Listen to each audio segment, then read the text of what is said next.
Hello friends, সবাই কেমন আছেন? দেখুন বন্ধুরা, আগের দিন আপনাদেরকে দেখিয়েছিলাম এই হলুদ জবাই।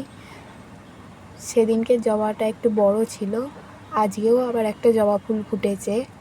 এটা তবে একটু ছোট, কিন্তু দেখতে কি সুন্দর লাগছে দেখুন।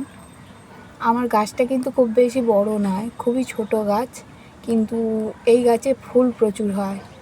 মানে খুবই ছোট গাছ, কিন্তু ফুল প্রচুর হয়। দেখুন কি সুন্দর লাগছে দেখতে। এই দেখুন, আমি আপনাদেরকে সামনে থেকে দেখাচ্ছি, দেখুন। আর আমার এদিকে গোলাপি জবারও কুড়ি এসেছে, এগুলো কালকে ফুটবে। এই দেখুন, এই একটা তবে প্রচণ্ড রোদ উঠেছে, যার জন্য গাছগুলো সব ঝিমিয়ে গেছে। আর একটা জিনিস আপনাদেরকে দেখাই, দেখুন বন্ধুরা, এই দেখুন, এইগুলো হচ্ছে আমার শশা গাছ। শশা গাছে আমার ফুল ধরেছে, মানে কুড়ি এসেছে।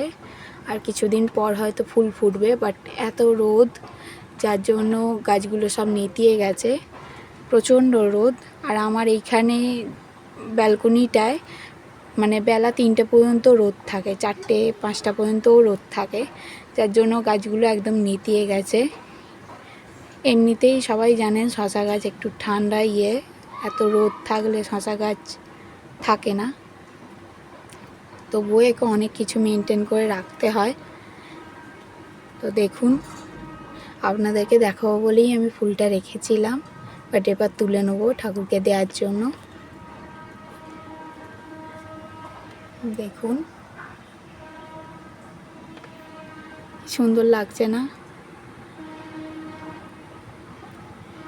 তা আমার ভিডিওটি যদি বন্ধুরা আপনাদের ভালো লেগে থাকে, প্লিজ লাইক এবং আমার চ্যানেলটি সাবস্ক্রাইব করে দেবেন, আমার পাশে থাকবেন বন্ধুরা। সবাইকে বাই, সবাই ভালো থাকবেন।